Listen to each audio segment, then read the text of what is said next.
Chers élèves, avant de commencer, suivez-moi sur Facebook et n'oubliez pas de cliquer sur le bouton s'abonner, le bouton. Bonjour, chers élèves, les deuxième année à SPC, aussi SVT français et même sciences éco et techniques. Dans cette vidéo, je vais traiter le chapitre 2 bien sûr, de deuxième SPC SVT, dérivation et étude de fonctions. On a déjà parlé de la continuité limite d'une fonction. Et maintenant, on passe au chapitre 2, dérivation et étude de fonctions. Et on sait que la dérivabilité de fonction en un point est liée au calcul des limites de taux d'accroissement. Je donne grand un rappel. Dérivation en un point. Définition 1. Soit f est une fonction et a appartenant au domaine de définition. F dérivable au point A, c'est seulement si la limite du rapport f de x moins f de a sur x moins a lorsque x tend vers a, elle est égale à L. Avec L, bien sûr, un réel. Le nombre réel L est appelé nombre dérivé de f au point A et vous savez quelle sont notes f' de A. Ça veut dire f' de A, c'est L. Donc le nombre dérivé de f est dérivable au point A, c'est seulement si la limite du taux d'accroissement f de x moins f de a sur x moins a, lorsque x tend vers a, il est égal à une limite finie. S'il est égal à une limite infinie, on dit qu'il n'est pas dérivable. Donc il n'y a pas l'existence d'un nombre dérivé. Quelle est l'interprétation géométrique dans le cas où il y a la dérivabilité de f au point A? On sait que la dérivabilité de f au point A, en un point au point A, son interprétation graphique, c'est l'existence d'une tangente au point d'abscisse A et on a même une équation réduite avec laquelle on peut tracer la courbe on peut tracer la tangente. Parce que les tangentes, elles se tracent avant la courbe. Interprétation graphique. Dans ce cas, f admet une tangente au point A de coordonnées AF de A et qu'il est sa limite. Ça c'est donné bien sûr en première. Égale f' de A facteur de x moins A plus f de A.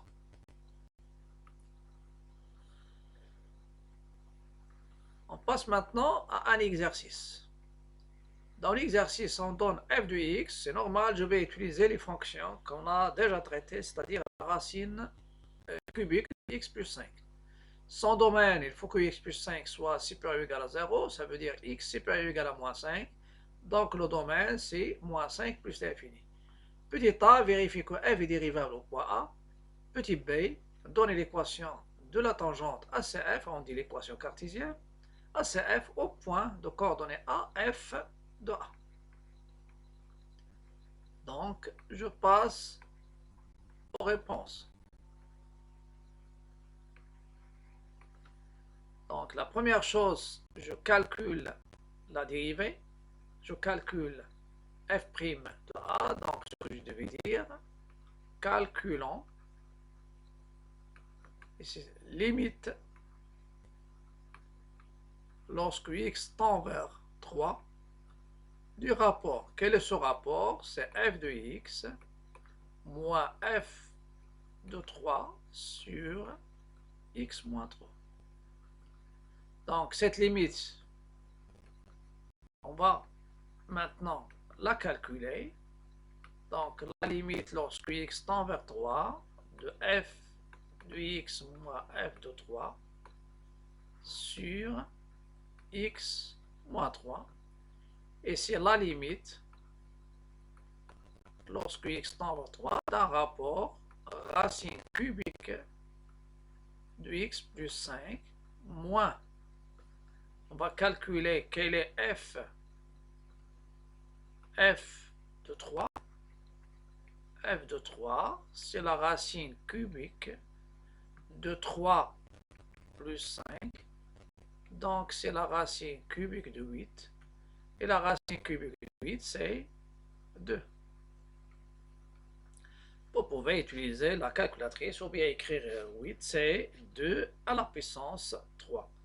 C'est racine cubique de 2 à la puissance 3, ça donne 2. Et je reviens au calcul. Donc, moins 2, moins 2 sur x moins 3. Lorsque je calcule, je vais calculer la limite. Donc, racine cubique, ça va me donner racine cubique de 8. Moins 2 sur 3 moins 3. Ça donne 2 moins 2 sur 3 moins 3. 0 sur 0, c'est forme indéterminée. Donc, le problème revient à lever l'indétermination en se basant sur les techniques de calcul de limite. Et la limite de taux d'accroissement, il est toujours dans sa forme indéterminée 0 sur 0. Parce que, en général, lorsque je calcule la limite de f de x moins f de a sur x moins a, ça va me donner f de a moins f de a c'est 0 sur a moins a égale 0. Donc, je calcule la limite. Donc, je prends cette limite, racine cubique de x plus 5 sur moins 2 sur x moins 3. Et c'est l'occasion de rappeler comment je calcule le conjugué en se basant sur, vous avez soit vous utilisez a à la puissance 3 moins b à la puissance 3, il est égal à moins b facteur de a carré plus ab plus b carré.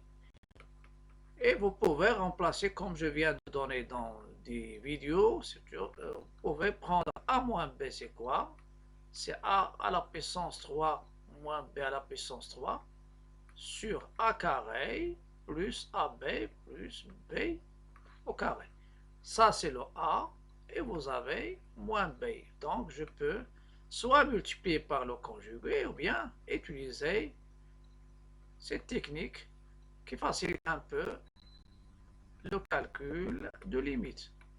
Lorsque x tend à 3, et je prends ici x moins 3, et j'ouvre les crochets. Le numérateur, c'est a à la puissance 3. Le tout à la puissance 3, moins 2 à la puissance 3, et ici, ça sera a au carré. Racine cubique de x plus 5, le tout à la puissance 3, plus a fois b, 2 fois la racine cubique. Et il y a une limite que je viens de publier qui est semblable à celle-ci. Et plus 2 au carré qui est 4. Voilà. Tout ça, c'est pour lever l'indétermination. X tend vers 3. Vous savez que racine cubique de x, le tout à la puissance 3, c'est x avec x positive au nul. Donc, ça va vous donner x plus 5 moins 8 sur x moins 3 facteur de racine cubique de x plus 5 au carré plus 2 racine cubique de x plus 5 et plus 4. Lorsque je simplifie maintenant, vous avez x plus x, ça donne x moins 3 ici. Celle-ci, elle me donne x moins 3. Et après, je simplifie et je trouve la limite cherchée. Voilà. Vous pouvez ajouter une étape, il n'y a aucun problème. Donc, elle est égale à la limite lorsque x tend vers 3 de 1 sur racine cubique de x plus 5 au carré, ça c'est a carré, plus 2 racines cubiques de x plus 5, ça c'est a fois b, et plus 4. Et lorsque je passe à la limite, vous avez une remarque. Je vais trouver dans les 3, je vais trouver 4 plus 4 plus 4. Racine cubique, ça c'est 8. 8 au carré, ça donne 2 au carré, c'est 4. Racine cubique de 8, c'est 2 fois 2, c'est 4. Et vous pouvez remarquer, bien sûr, celle-ci, en plus, racine cubique, on va trouver la somme au dénominateur de 3 nombres de même, c'est-à-dire de même valeur. S'il y a la racine quatrième, c'est la même chose, donc ça va donner 1 sur 12. Et la partie à R, donc je peux dire que ma fonction f, elle est dérivable au point 3, et le nombre dérivé, c'est 1 sur 12.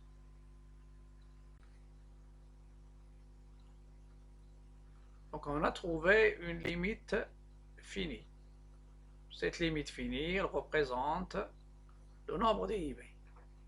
Donc, on a la limite lorsque x tend vers 3 de f de x moins f de 3 sur x moins 3 est égal à 1 sur 12. Et la partie à R, donc pour une limite, je calcule, je stoppe. Non, ici, je dois interpréter. Je dois dire est-ce qu'il est dérivable ou non. Dans ce cas-là, je dis f est dérivable au point 3. Il est dérivable au point 3. Ils ont dit étudier la dérivabilité, montrer qu'il est dérivable. Donc, on a montré. Maintenant, l'interprétation graphique. Petit b, équation de la tangente ACF au point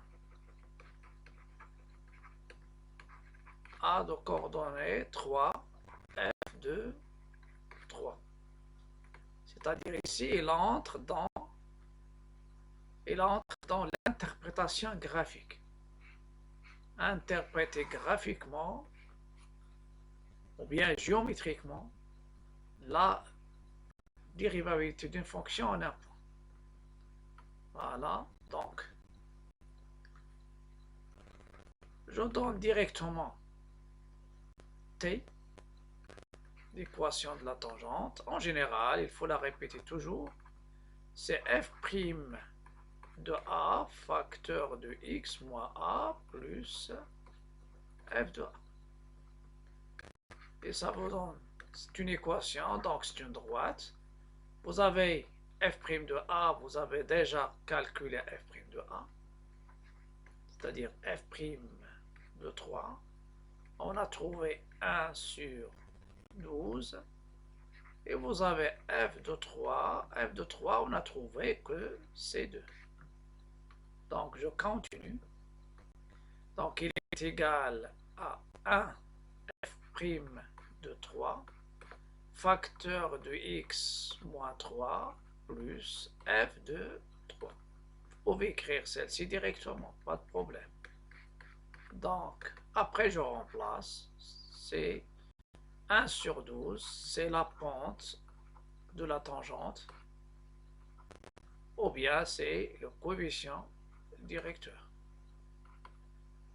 Voilà, coefficient directeur, il s'appelle aussi la pente.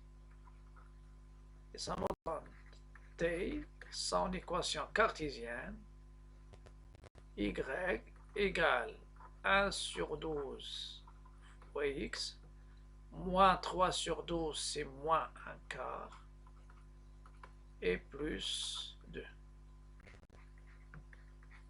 Et ça vous donne T, quelle est son équation? C'est 1 sur 12, x, le coefficient directeur. Vous avez ici 8 sur 4, moins 1 sur 4, donc ça vous donne plus 7 sur 4. Et vous pouvez s'assurer, si tu prends 3 sur 12, c'est 1 quart, plus 7 quarts, c'est 8 quarts, 8 sur 4, c'est 2. Et celle-ci, c'est quoi? C'est l'équation de la tangente à la courbe au point d'abscisse 3. Ça, c'est équation de la tangente. C'est une équation de la tangente qu'on cherche. Équation de la tangente ACF au point d'abscisse A. On passe maintenant à la définition 2, c'est la dérivabilité d'une fonction à droite. Il se peut que vous avez une fonction qui est définie à droite et à gauche du point A et ne change pas de forme. Dans ce cas-là, j'ai étudié la dérivabilité de f au point A avec la limite du taux d'accroissement f de x moins f de a sur x moins a lorsque x tend vers a égale L qui est f' de a. Mais si vous avez une fonction qui est définie uniquement à droite, vous n'avez pas le droit de chercher la limite à gauche. Donc, vous cherchez la limite à droite.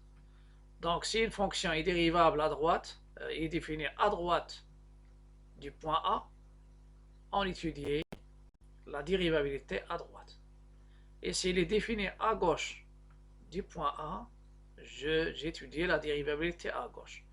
Et si la fonction change de signe, sa forme à droite et à gauche, j'étudie la dérivabilité à droite et la dérivabilité à gauche, et j'en déduis ce qu'il est dérivable au point A ou non. Définition 2. Voilà. Soit f une fonction définie à droite du point A, ça veut dire définie sur un intervalle de la forme A plus R avec R strictement positif. F dérivable au point A, c'est seulement si la limite du taux d'accroissement f de x moins f de a sur x moins a, lorsque x tend vers a+, égale un nombre réel. Le réel L est appelé nombre dérivé à droite au point A, et on écrit f' droite, f' indice de a égale L. L'interprétation géométrique.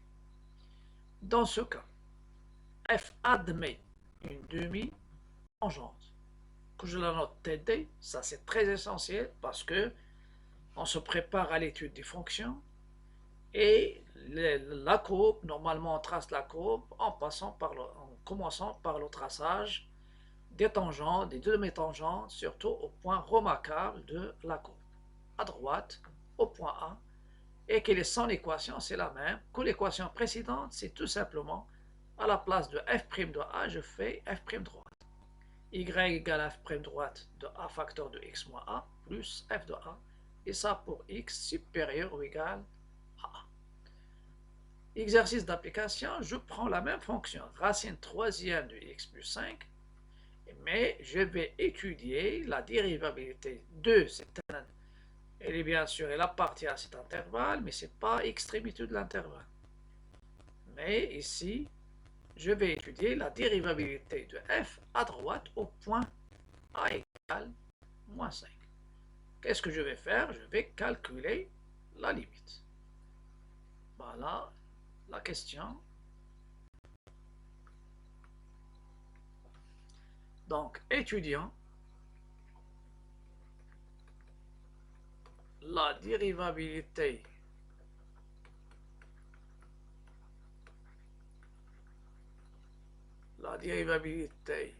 de f à droite au point moins 5. Voilà. Donc, je calcule la dérivée. Donc, je calcule la dérivée à droite du moins 5 de f de x moins f de moins 5 sur x moins 5 qui est égal à 5. Et c'est la dérivée, la limite, lorsque x tend vers moins 5 à droite, ou bien vous utilisez le plus ici, et je remplace f de x, c'est racine troisième de x plus 5, moins f de moins 5. Quel est f de moins 5? Je calcule f de moins 5.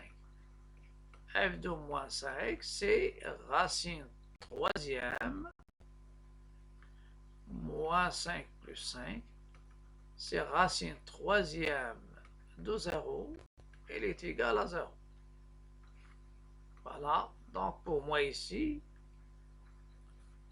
je dis moins, donc je fais moins 0, voilà, moins 0, et sur x plus 5. Cette limite, c'est la limite lorsque x tend vers moins 5 à droite, racine troisième, pardon, de x plus 5 sur x plus 5. Et si vous calculez, moins 5 plus 5, donc c'est 0 sur 0, c'est une forme indéterminée. Normalement, cette partie de dérivabilité d'une fonction en un point, c'est comme une application de la limite d'une fonction en un point. Normalement, comment je vais lever l'indétermination? Ça, c'est aussi nécessaire pour savoir comment lever l'indétermination de ce genre 0 sur 0. Donc, je dois multiplier par le conjugué, mais il y a uniquement racine cinquième, racine troisième de x plus 5, pour pouvoir, donc, pour faire apparaître ici racine cubique, vous pouvez remarquer avec moi, si vous avez racine cubique de x, pour avoir racine cubique de x à la puissance 3, je le multiplie par racine cubique de x, le tout au carré, et il me donne racine cubique de x, le tout à la puissance 3, c'est x. Bien sûr, ici x, elle est positive ou nulle. Voilà. Donc, normalement, pour me débarrasser de la racine et faire apparaître la simplification par x plus 5, je vais suivre cette remarque ici. C'est les techniques. Donc, normalement, en bas, je vais multiplier par le carré de la racine cubique de x plus 5. Ça, c'est mieux, c'est au lieu de faire le tout à l'intérieur de même racine. Donc, je préfère travailler la puissance. Ça me donne racine cubique de x plus 5, le tout à la puissance 3. Ça va me donner la limite à droite de moins 5, c'est x plus 5 sur x plus 5 fois la racine cubique. Ça, c'est une limite, c'est à calculer. Donc, plus, vous pouvez avoir ces cas dans la partie de limite. Il n'y a pas de dérivabilité en un point si on n'a pas les techniques de limite au carré. Après, je vais simplifier par x plus 5 et ça va rester, il va rester une forme. C'est la limite lorsque x tend vers moins 5 à droite de 1 sur racine cubique de x plus 5 au carré. Et ça va vous donner 1 sur 0. Et le 0, puisque c'est un carré, c'est un 0 positif. Donc, c'est plus l'infini. Est-ce que ma fonction est dérivable ou non? Il n'est pas dérivable. Je vais écrire si je n'ai pas de place. Je dis donc f non dérivable à droite au point moins 5. Et je vais rappeler après quelle est l'interprétation graphique. On verra, et ceci déjà fait l'année dernière, mais on fait des rappels Donc, on verra, dans ce cas-là, il y a la présence d'une demi-tangente verticale.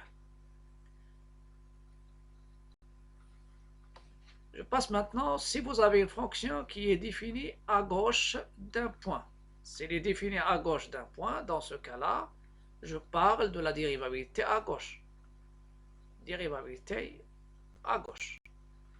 Donc, si f est défini à gauche du point A, f est dérivable à gauche au point A, c'est seulement si la limite de f de x moins f de a sur x moins a, lorsque x tend vers a moins, il est égal à L'. Ça, c'est L'. Voilà. Il est égal à L'.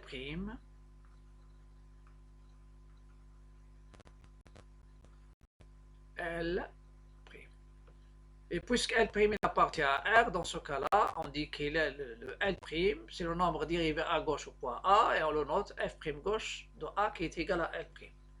Quelle est l'interprétation graphique? Dans ce cas, CF admet une demi-tangente, TG à gauche au point A, et d'équation cartésienne, Y égale f' gauche de A, facteur de x moins A plus f de A, avec x inférieur ou égal à 0.